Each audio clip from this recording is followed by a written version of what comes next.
It's raining. So while the weather is terrible outside, I thought we'd catch up with Dr.SLane, aka Slane. We haven't caught up since Nationals, Australian Nationals, early Jan. Early Jan. Tour down under, and Slane's been very busy. So I thought we'd go through what Slane's been up to with his coaching services, HPTek, because there's a lot going on. First of all, that new bike we saw yesterday, we forgot. It's my new toy. It's the lightest bike in the world that I've seen anyway. We forgot the most important thing, light drink bottles. So what we have is presents. The Elite Team Fly, I think these are. I just happen to have these sitting around. 2 matching ones, so Slane, they're for your super They'll light actually bike. come in handy because the ones I've been using, the Camelback ones, don't actually fit in the bottle cages. Because they're shaped and these are square. These are like circular, so thank you. Squishy ones, cool, rock and roll. So they'll be going on Slane's bike, but don't put any water in them because water weighs a little bit too much. So first up, the Mansfield Tour win coming off the back of a massive ride at Three Peaks. So first of all, tell us about Three Peaks. So I did Three Peaks one weekend and the next weekend I did the Victorian, Mansfield Tour. Yep. So Three Peaks, I race lots of races. I wanted something that scares me. Three Peaks scares me. I've never done it because 235 Ks. And elevation climbing? 4,500 meters or something like that. So that's an Everesting, but just in one day without even trying to Everest. Well, it's what is it? A half? Yeah, just over half. Half Everest, yeah. Half Everest. But so Bicycle Network here in Melbourne organise it all. So I knew a couple of the guys on that, said I'd love to be an 8-hour ride leader. Yep. Not knowing what I was getting myself in for. And so I was an 8-hour ride leader for Three Peaks. The 8-hour group's a little different to all of the other groups. It's almost like the race group, isn't it? Yeah, there's like the 9-hour group, 10-hour group, 11, whatever time you think you can do, there's usually ride leaders for it. Yep. And they're very good at helping you achieve that. The 8-hour group's pretty much, we go with the fastest guys and try and stay with them because there's some pretty good guys there.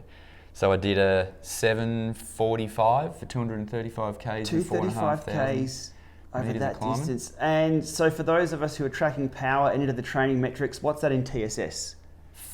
450 something, I think. 450. And for those not into the training plans and the numbers, a 100 TSS is about a 40K time trial or 1 hour flat out. 100 TSS is threshold for an hour. Right, so this was 450, so 4 hours at threshold. But I mean, a ride like that, you don't ride at threshold, but that was damn near close to it. Yeah, it was just, I don't know, usually in our races, you get dropped if it's too hard. In Three Peaks, you get dropped because you just cooked. Nothing, yeah, you're fully depleted. Just by the end of it, at 200 Ks, you hit this corner called WTF corner. That's actually officially called WTF corner now on Google Maps too. Really? They've actually, I don't know how you get a ride. So WTF stands for what?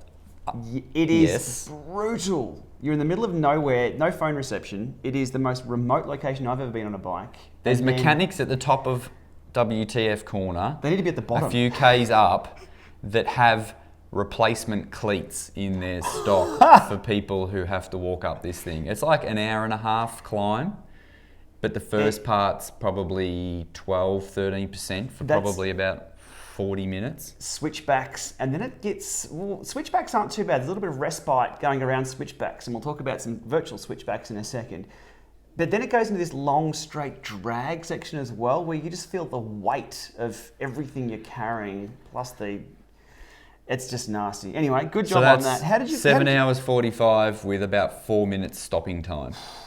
So that was it. How did you recover from an effort like that? 450 TSS around thereabouts. Well, knowing I had Mansfield the next weekend, I did everything I could. So you stay up at Falls Creek, which is at about 1,500-1,600 metres altitude. The water out of the showers is really cold there. So I went back, had a really cold shower on the legs until the point that I couldn't even feel my legs anymore. Yep. We finished a fair while earlier than a lot of the other riders. Yep. So I went down, there was people doing massages. I got to lay there for about 40 minutes, I reckon, because there was no one else really lining up at that time. I said, just keep going, please. Yep. So I actually pulled up pretty good. That was on the Sunday, it was a long weekend. So on the Monday when I left, I was like, Usually when you drive home from a race, you're sitting in the car for like the 4-hour drive home and you get out and you're kind of like, oh my God. Yep. But I was actually all right. I was like, this is good. So massages after hard rides, winner. The way to go. And that week, light training, Or I can't a few remember hard what efforts? I did. I think I just had a couple of days easy, did a 3 hours easy ride maybe Wednesday Yep. or Tuesday, did a TT session probably Thursday, and then raced Saturday. Yep. So it was TT Saturday morning, road race Saturday afternoon. On Sunday, how did that go up the hill on that super light bike? Yeah, so that's the last one up Buller. It's like an hour climb or so, I think maybe it's 45 just minutes. over 16 Ks, I think, on the Yeah. Strava KOMs anyway. Yeah. I ended up winning by, there was 2 guys up the road with about 10K to go to the bottom of the climb, and we were going up a little berg just there, and I punched it across, got across to these 2 guys just, and nearly blew trying to do it. Got there, one of them said, well, I'm just going for the sprint points up the road here. So then he stopped working once we were there pretty much. He helped me a bit, thank you, Nick Squilari. The other one was Cam Clamp, who was on a rival team who had a rider a couple of seconds behind me. So he stopped working. So I pretty much had to keep riding to the base of the hill and up the hill. Cam was the only one left on the wheel after 10 minutes up the climb. I just kept talking to him because he wasn't going to do any work. It's like, come on mate, pull a turn. He's like, I can't. And luckily still at the top I had legs. I whacked it on a steep bit and rode away and won. Nice work.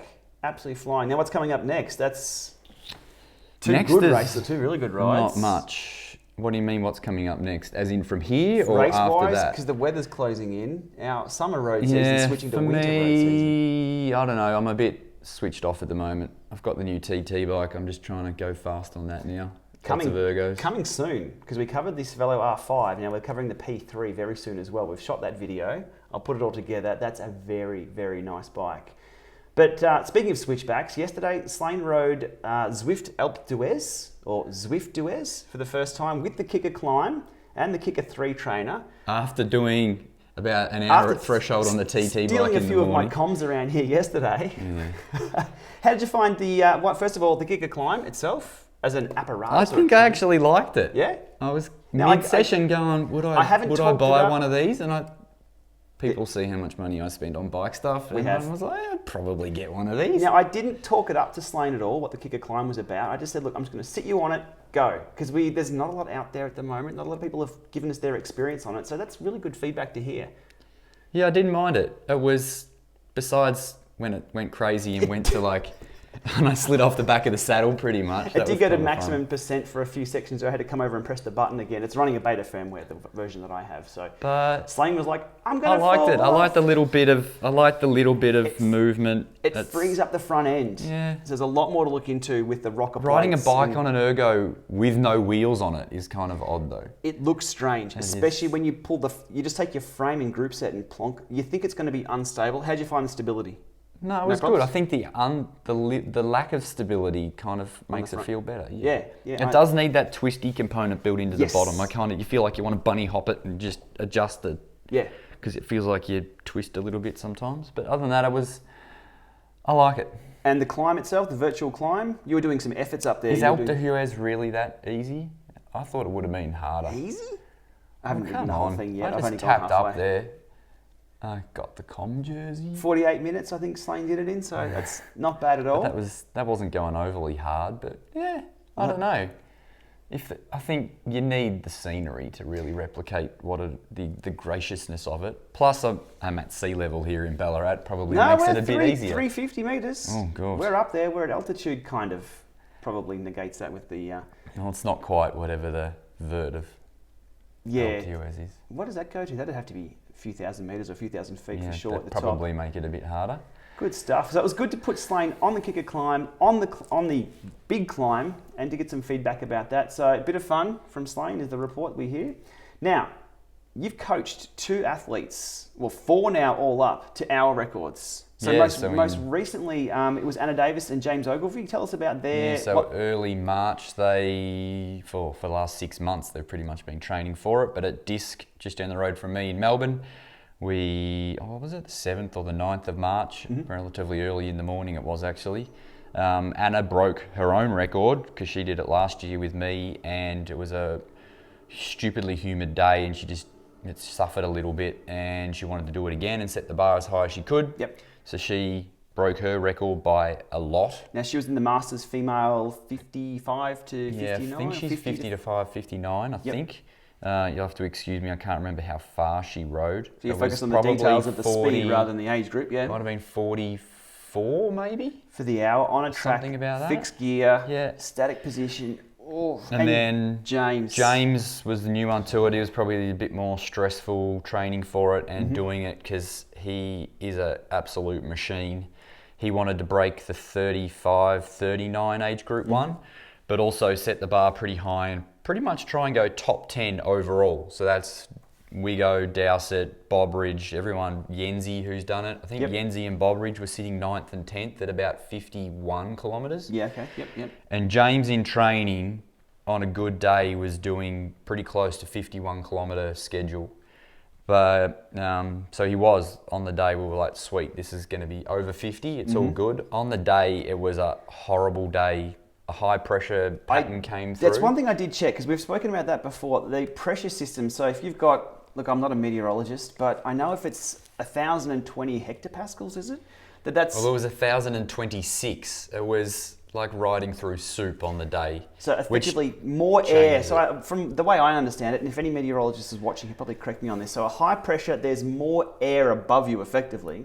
Therefore, the weight pushing down on the universe, on you, is more. So the air is thicker. Yep. A lower pressure, again, lower... There's more particles in the space. Spot on. So I'm sure a meteorologist or a physicist or an aerodynamicist can chime in on exactly that. But my easy understanding of it, basic understanding of it, is high pressure, lots more air pushing around, lots more air in the vicinity. Low pressure, again, particles.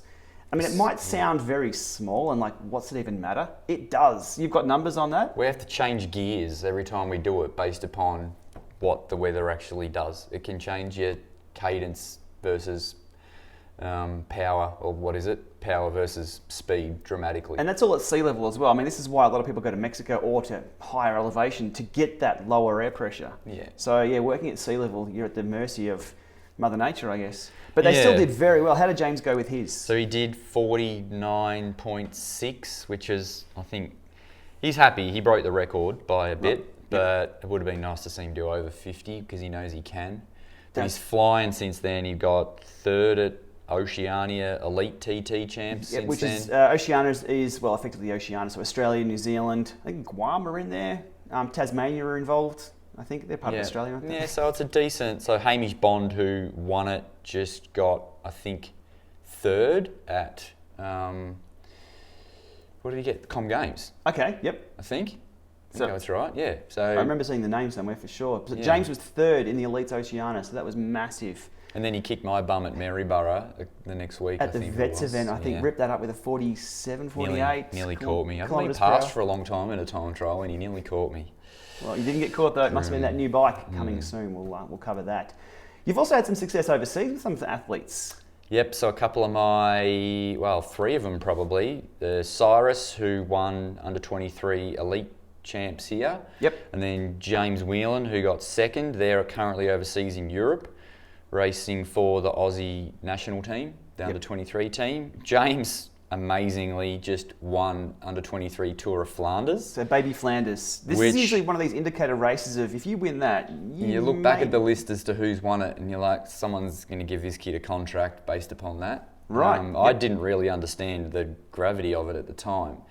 But the more I go into it now, I'm like, man, you just won Flanders pretty much. A lot of Aussies go, we race hard in the NRS scene, the National Road Series scene here. Even the local scene in Melbourne is pretty strong, but you plonk people over in Europe and Belgium, it's a whole other level, especially going to the type of riding, like it's gravel, it's cobbles. There wasn't a heap of cobbles. Well, coming off summer here. It's a bit here. hilly. Coming off summer heats. But we just don't have that here. So usually it's the Belgians that do well because they ride that all the time from a young age. But and he's won that race. That's he got away with phenomenal. About 20k to go, rode solo to win. Soloed it? Yeah.